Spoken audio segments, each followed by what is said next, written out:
buenos días. Estamos en un nuevo episodio del Café Laboral. El día de hoy con Daniel Flechas y Mónica Quintero. Vamos a hablar con ustedes sobre la novela que se viene desarrollando en la Corte Constitucional en el entendido de que son los responsables de estudiar la exequibilidad de la reforma pensional.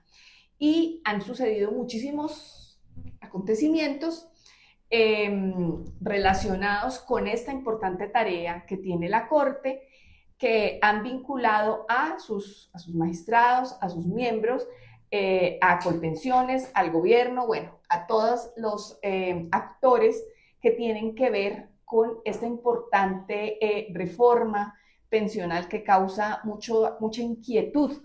Y la Corte está obligada a hacer este estudio dado que hay muchas demandas de constitucionalidad, principalmente frente al tema de la forma, ¿no? Cómo se desarrolló en el Congreso la elaboración de esta ley. Entonces, el día de hoy está Daniel muy empapado de todo el tema, de lo que ha venido sucediendo en los últimos días y queremos que nos cuentes cuál es tu impresión de esta novedad que se viene dando frente a que se filtró la ponencia del magistrado Ibáñez, en la cual se supone que pues, se caería la reforma pensional, es decir, sería declarada inexequible. ¿Y qué posibilidades hay de que efectivamente esto suceda si esta ponencia pues, es cierta según lo que vienen diciendo los medios de comunicación? Bueno, hola Mónica. Sí, efectivamente, como tú bien lo decías, estamos en un escenario que nunca habíamos vivido en Colombia, especialmente porque la Corte Constitucional desde el primer momento pues adoptó una tesis surrealista relacionada con que una ley podía quedar suspendida mientras se subsanaba un vicio de trámite, que es algo que nunca pues habíamos vivido antes. Eso quiere decir en castellano que la ley quedó mal hecha en el Congreso, se necesitó rehacer un debate que incluso en su momento discutimos, bueno, ¿y qué pasa si en ese debate no existe una votación mayoritaria que permita su aprobación? Ahí había un escenario que, bueno, no ocurrió. Eh, y mientras tanto, la Corte dice, no entra en vigencia esta ley, vamos a dejar vigentes dos artículos únicamente, otra rareza que hubo en la Corte Constitucional con el tema de la reforma. Y ahora, pues como tú también lo mencionabas, se filtra por los medios de comunicación una ponencia que no tiene firmas, que tiene así el membrete de la Corte. Y pues entiendo hasta el momento de grabar este podcast, la Corte no se ha pronunciado sobre que no sea cierto el documento que se filtró, un documento de más de 83 páginas, con un amplio desarrollo muy minucioso sobre el trámite que se llevó en el Congreso para subsanar el debate que quedó mal hecho en la Cámara de Representantes. Y ahora pues tenemos que, a la hora de ir a la decisión de la Corte, dice, declárese inexequible, no se subsanó el vicio de trámite. Creo que sobre este tema pues ya hemos grabado algún episodio, hemos hecho algunos videos en nuestras redes sociales, pero creo que es bueno como poner un contexto así muy rápido de por qué es importante, digamos, esta decisión y por qué efectivamente estamos en presencia de una novela sin precedentes. Básicamente, pues la reforma pensional es un proyecto tal vez de los más importantes del gobierno nacional. Se tramitó en el Congreso, tuvo mayorías, pero la senadora Paloma Valencia, pues que además es clara opositora del gobierno de Gustavo Petro, es quien pone la demanda, una demanda que en principio creo que todos estamos de acuerdo en que tenía lugar, relacionada con que en el cuarto debate en la Cámara de Representantes, sencillamente en menos de una hora se aprobó pues, un articulado extensísimo, con lo que llamamos acá votando a pupitrazo los artículos sin permitir una deliberación seria, sin permitir que las minorías políticas se pronunciaran sobre la reforma y sin conocer, digamos, las más de, si mal no estoy, 700 proposiciones que habían respecto a cambios en algunos de los artículos.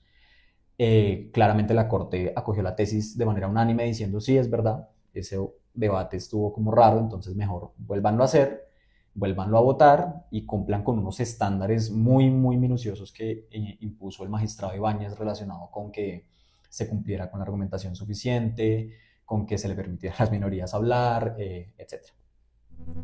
Sale la decisión, en creo que menos de una semana el gobierno saca un decreto convocando a sesiones extraordinarias al Congreso de la República y el 27 y 28 de junio se hace sesiones en el Congreso que duraron Fin de más de semana, ¿no? 4 horas, fin de semana, eh, y ahí es donde empiezan las polémicas, digamos. Eso era lo que se tenía que hacer, se allegaron los documentos, pero ahora entonces Ibáñez dice, no, ahí no se cumplió con lo que la Corte había ordenado. Digamos que si nos ponemos a ver las minucias, eso hay de todo, ¿no? Incluso se habla de la hora en que se abrió la sesión, la hora en que se cerró, quiénes hablaron, quiénes votaron, quiénes no estuvieron. Ahí hubo muchas cosas. Digamos que nuevamente lo que dice la Corte Constitucional es que efectivamente se tenía que cumplir con un debate democrático, con buena deliberación. No se cumplió, Sí, según la ponencia de Ibáñez. Del otro lado hay personas que dicen, como digamos es el caso del profesor Uprimi, que es verdad que el debate no ha sido serio, pero cuando uno va a ver de parte de la oposición, se han establecido mecanismos legítimos y otros no tan legítimos relacionados con dilatar el debate y con que las cosas pues no se hagan de la manera en que se deberían hacer. Mejor dicho, aquí hay de todo. También tenemos pues la noticia de que algunas personas han pedido declarar impedidos a algunos magistrados para votar en la decisión, habiendo sacado el auto que suspendía la reforma y que ordenaba subsanar el vicio. Algunos dicen que ya la Corte no se puede pronunciar y que hay que nombrar con jueces. Mejor dicho, aquí ha pasado pues de todo y en esencia no sabemos con certeza, primero, qué pasa con los dos artículos que estaban vigentes, si automáticamente van a desaparecer, sería una tesis que se podría sostener, pero pues no, todavía no es muy claro. Segundo, que pues por lo que venimos hablando, la ponencia no sabemos si es real o no. Una cosa es que Ibáñez la proponga y otra cosa es que tenga mayorías en la Corte y ahí va a haber una nueva discusión sobre si los magistrados de la Corte van a seguir la tesis de Ibáñez o van a decir no, claro. nosotros creemos que sí se cumplió con la subsanación del vicio. Y sobre todo, y creo que lo más importante, es que al margen, digamos, de las consideraciones políticas y ya jurídicas respecto al vicio del que estamos hablando, creo que a la gente le queda la duda de, y entonces seguimos con el régimen de la ley 100 y qué va a pasar con las pensiones, porque había ya unas discusiones sustanciales muy importantes sobre la necesidad de un esquema de pilares, sobre la necesidad de, por el principio de igualdad, igualar las condiciones de pensión tanto en el régimen público como en el privado, es decir, la discusión sustancial que en últimas es las pensiones de la gente, pareciera que quedó en un segundo plano, relegado a un tema de trámite que pues para los ciudadanos de a pie como que no es muy claro y no se Así entiende muy es. bien qué es lo que está ocurriendo. Eh, digamos que es muy extraño el escenario, es muy difícil dar un concepto como certero porque pues genuinamente no se sabe mucho más allá de la publicación que hizo particularmente La Silla Vacía con esta ponencia. Pero lo que sí pues queda claro con la decisión de la Corte es que sí hubo mayorías, que sí hubo debate, pero la Corte dice, pero no cumple como con el rigor, con el estándar que había puesto la Corte Constitucional. Y ahí es donde creo que va a estar la pelea interesante de aquí en adelante.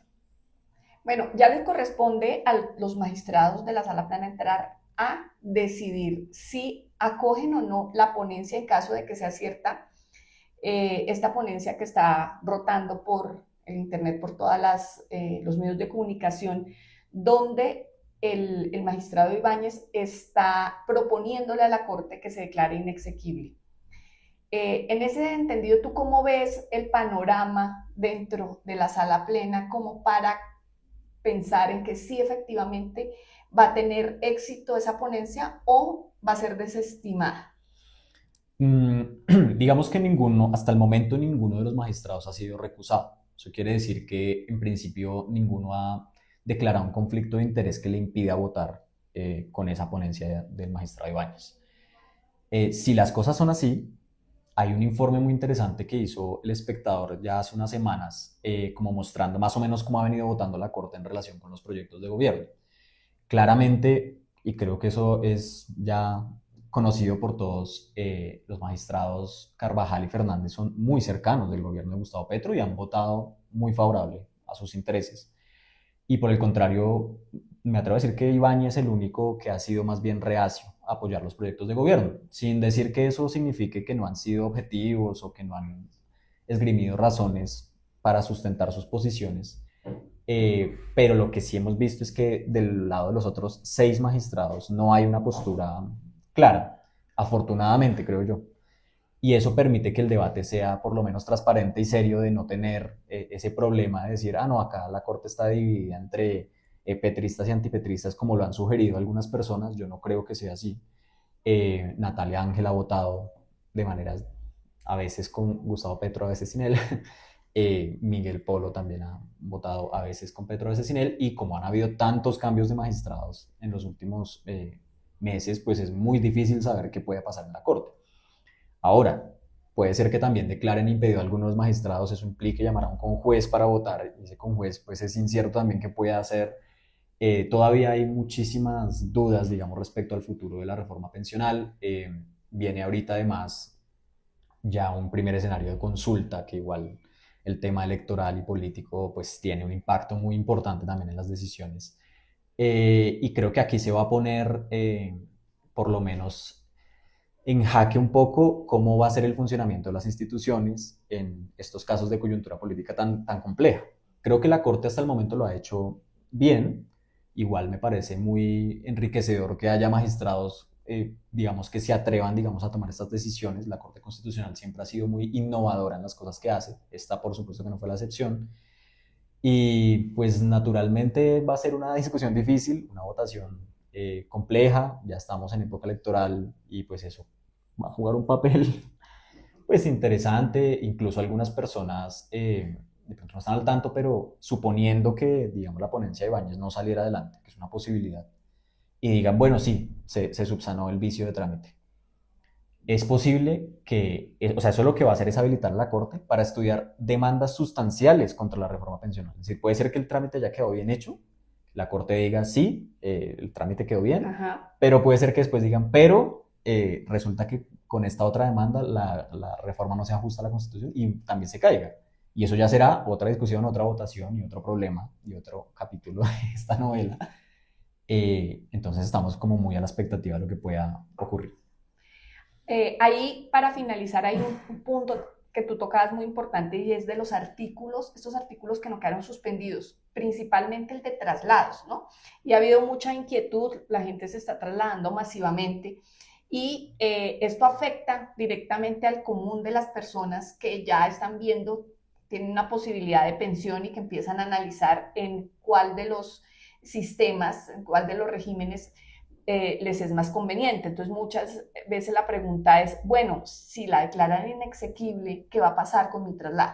Y en ese sentido ahí es, pienso yo, y es mi opinión, es importante tener en cuenta que la ley estaba vigente. La Corte claramente dijo, este artículo sigue vigente, ustedes se pueden estar trasladando, y creería yo que todos esos traslados pues van a ser validados, pase o no pase la reforma. Igual cualquier cosa puede suceder, ¿no? Entonces, ¿qué piensas tú sobre eso? Digamos que voy a empezar por el artículo, por la discusión más fácil, que es la de los Akai. Me atrevo a decir que sí, eso no genera como ningún impacto, en principio. Hasta el momento lo único que se hizo respecto al tema de los Akai fue la elección, o ya sea voluntaria o forzosa, bueno, dependiendo de si se hizo el ¿Lo trámite antes del eligieron o 16 de no? enero o no. Entiendo que si se cae la reforma, pues sencillamente se considera que eso nunca ocurrió y ya, no generaría como mayor discusión. La gente que está en Colpensiones seguirá en Colpensiones y el que está en fondo privado seguirá en fondo privado. Pero respecto al traslado, ahí también hay una discusión muy buena porque digamos que en temas pensionales se ha reconocido unas rarezas jurídicas, como lo es la aplicación ultraactiva de la ley. Creo que ese es el más Claro. interesante de cara al traslado.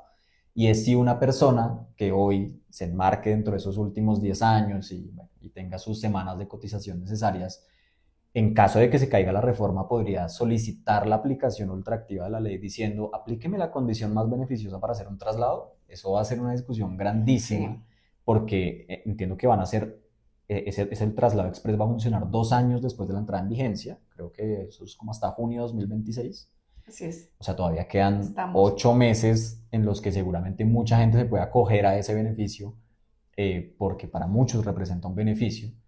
Y el hecho de que se caiga la reforma va a abrir ese escenario de realmente se consolida una expectativa legítima en una persona que pudo haber usado el traslado express, como incluso le ocurrió a una propia magistrada de la Corte Constitucional, que ya hoy no está en la Corte, pues eso es una cosa que no, tampoco sabemos cómo va a operar.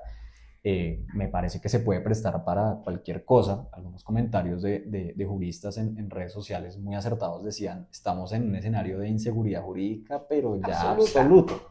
Así es. Y pues ha sido un escenario promovido al final del día por las tres ramas del poder público, ¿no? Por una parte, un proyecto de gobierno, por otra parte, el trámite en el Congreso que tuvo pues muchas cosas, muchas particularidades, y también por otra parte, por unas discusiones en la Corte que, digamos, creo que también hay que mencionarlo, creo yo que no se han llevado de la manera correcta.